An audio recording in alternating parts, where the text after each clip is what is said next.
লাগে উড়াদুরা, লাগে উড়াদুরা, লাগে উড়াদুরা। শাকিব খান মাঝখানে, দুই পাশে, এক পাশে বিদ্যা সিনহা মিম, আরেক পাশে হচ্ছে সাবিলা নূর। কেমন লাগছে বলেন তো? আপনাদের জন্য স্ক্রিনে ছবিটা বড় করে দিলাম। এবার খেয়াল করেন, তিনজনের দিকেই খেয়াল করবেন, কেমন লাগতেছে তাদেরকে বলেন, এরপর বাকি কথা বলতেছি। ভেবেচিন্তে দেখেছেন কেমন লাগতেছে? আচ্ছা, এবার আপনারা কমেন্ট করেন আসলে এই তিনজনকে কেমন লাগতেছে। একটিবার চিন্তা করেন তো, শাকিব খানের পরবর্তী নতুন কোনো সিনেমায় নায়িকা হিসেবে এই দুজন রয়েছে, কেমন লাগবে? স্পেশালি সাবিলা নূরের সাথে শাকিব খানকে এত সুন্দর মানিয়েছে যা আসলে বলে বোঝানোর মতো না। বিদ্যা সিনহা মিমের সাথে ইতিমধ্যে আমরা শাকিব ভাইয়ের সিনেমা অনেকগুলো দেখেছি। আমার প্রাণের প্রিয়া, আমি নেতা হব, এবং আরও হয়তো দু একটা ছবি আছে। সর্বশেষ আমি নেতা হবই মেবি। এরপরে শাকিব ভাইয়ের সাথে আর নাই, এই দুইটাই সম্ভবত, আমি যদি ভুল না করে থাকি। ইনস্ট্যান্ট এই মুহূর্তে মনে পড়তেছে না। যাই হোক, শাকিব খান এবং বিদ্যা সিনহা মিমের কাজ আগে দেখেছি, কিন্তু সাবিলা নূরের সাথে কিন্তু বসের কোনো কাজ দেখেনি। সাম্প্রতিক সময়ে বেশ কিছু ইন্টারভিউতে সাবিলা নূর কিছু কিছু ইঙ্গিত করেছেন যে শাকিব খানের সঙ্গে নতুন ছবির আলোচনা হচ্ছে, আলোচনা চলছে, ফাইনাল হলে জানাবো, এরকম কথাবার্তা তিনি বেশ কিছু গণমাধ্যমে বেশ কয়েকবার ইন্টারভিউতে বলেছেন। যদি সেরকম কিছু হয় তাহলে আমরা নিশ্চিতভাবে শাকিব খান এবং সাবিলা নূর জুটি হয়তো বা অদূর ভবিষ্যতে পাবো। বাংলাদেশে বর্তমানে অনেকেই বলেন নায়িকা সংকট চলছে, শাকিব খানের লেভেলের তেমন নায়িকা নাই, অনেকে এটা বলে, বাট আমি মনে করি এগুলো ভুল ধারণা। এই দুই রমণীকে দেখেন তো, মাঝখানে শাকিব খান কেমন মানিয়েছে। দুই নারীর অলংকার এখন শাকিব খানকেই মনে হচ্ছে। এই মুহূর্তে যদি এই জায়গায় শাকিব খান ছাড়া অন্য কেউ হতো তাহলে কি এতটা মানাতো বলে আপনারা মনে করেন? কি মনে হয় এটাও কমেন্ট করে জানাবেন। এবং আপনারা যদি মনেও করেন শাকিব খান ছাড়া এই দুজনকে মানাতো, তাহলে আমি বলবো আপনারা ভুল ভাবতেছেন। জাস্ট এখানে শাকিব খানকে মাইনাস করেন, অন্য কাউকে দাঁড় করান, চিন্তা করেন এতটা কি সুন্দর লাগতো কিনা। শাকিব খানকে দেখে মনে হচ্ছে একটা হীরের নেকলেস জল জল করতেছে, একটা হীরার টুকরা। দুই রমণীর মাঝখানে শাকিব খান হচ্ছে হীরার টুকরা। সাকিবিয়ান যারা রয়েছেন, অনেক সাকিবিয়ান আমার সাথে একমত পোষণ করতে পারেন। আবার যারা সাকিব বিরোধী রয়েছেন, যারা শাকিব খানকে পছন্দ করেন না, তারা আমার সাথে দ্বিমত পোষণ করলে করতেও পারেন, সেটা তাদের ব্যক্তিগত ব্যাপার। কিন্তু বাস্তবতা হচ্ছে এখানে শাকিব খানকে একেবারে হীরার টুকরার মতোই লাগতেছে। এটা যে অস্বীকার করবে সে সত্যিকার অর্থে শাকিব বিরোধী, শাকিব খানকে সে হিংসা করে, শাকিব খানকে সে দেখতে পারে না, এটা এক বাক্যেই বলে দেওয়া যায়।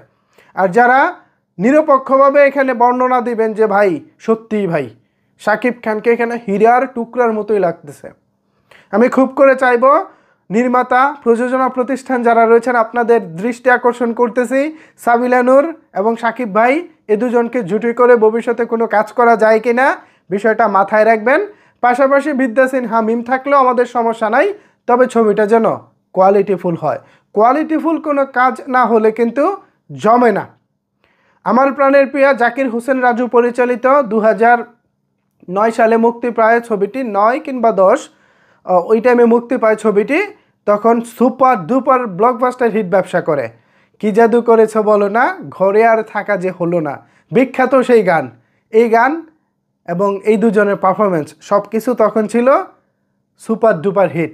তো এবার যদি সেরকম কিছু হয়, মানে কোয়ালিটিফুল কোনো কাজ হয়, তাহলে কিন্তু মন্দ হয় না। এবার যেমন শাকিব খানের আপকামিং তুফান সিনেমায় ওপার বাংলা থেকে ছিলেন মিমি চক্রবর্তী, এপার বাংলা থেকে ছিলেন আমাদের এপার বাংলা তথা বাংলাদেশ থেকে ছিলেন মাসুমা রহমান নাবিলা। দুজনকে একসাথে আই থিঙ্ক এতটা ভালো লাগেনি। তুফানের পোস্টারও কিন্তু এসেছে, তুফানের একটি পোস্টার এসেছে যেখানে আমরা নাবিলা, মিমি চক্রবর্তী প্লাস শাকিব খানকে দেখেছি, কিন্তু এতটা ভালো লাগেনি সত্যিকার অর্থে। আমার যদি মানে নিরপেক্ষ মতামত নেন আর কি, এতটা ভালো লাগেনি নাবিলাকে। মিমিকে অ্যাজ ইউজুয়াল ভালো লেগেছে, এটা অস্বীকার করার কোনো সুযোগ নাই। বাট এখানে দুজনকেই মানিয়েছে, ওই সিনটা চিন্তা করেন যেখানে নাবিলা এবং মিমি ছিল, সেই সিনে হচ্ছে এখানে মিম এবং হচ্ছে সাবিলা নূর। তাহলে কেমন হবে? নাবিলা সাবিলা নামগুলো কেমন গুলিয়ে ফেলতেছি। যাই হোক, কথা সেটা না, আমি প্রযোজক পরিচালকদের দৃষ্টি আকর্ষণ করতেছি, যদি তাদেরকে ইউজ করা যায়, মানে ব্যবহার করা যায় নতুন কোনো ছবিতে শাকিব ভাইয়ের সঙ্গে জুটি হিসেবে, তাহলে আমার মনে হয় বিষয়টি মন্দ হয় না। শাকিবিয়ানরা কি বলেন? এদেরকে কি নতুন কোনো ছবিতে কাজে লাগানো যায়? আই থিঙ্ক আপনারাও অনেক মতামত দিবেন, সুদূর প্রসারী চিন্তাভাবনা আপনারাও করবেন।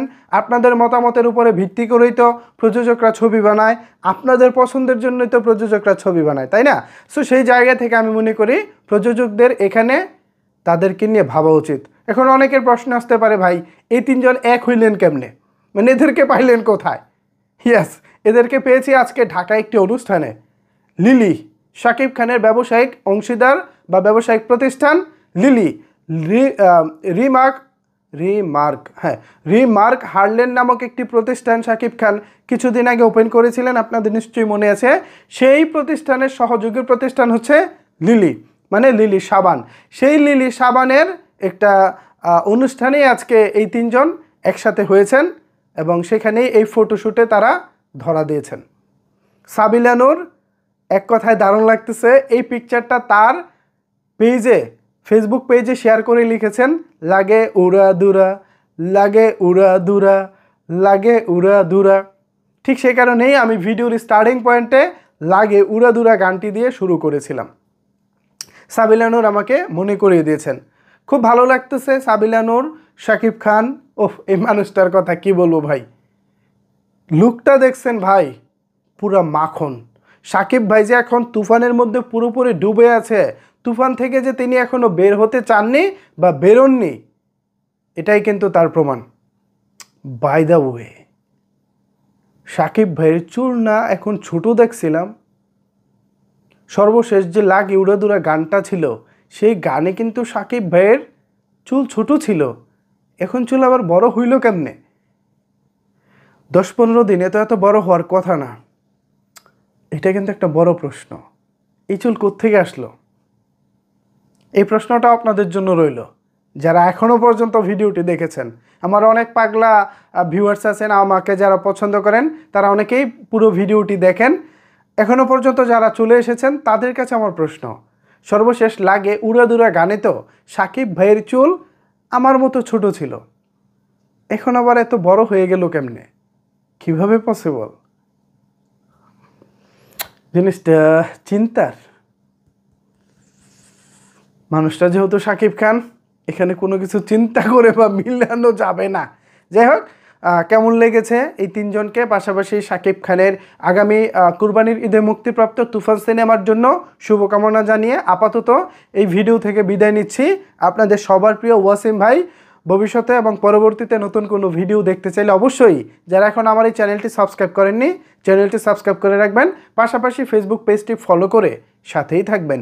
ধন্যবাদ সবাইকে সম্পূর্ণ ভিডিওটি দেখার জন্য।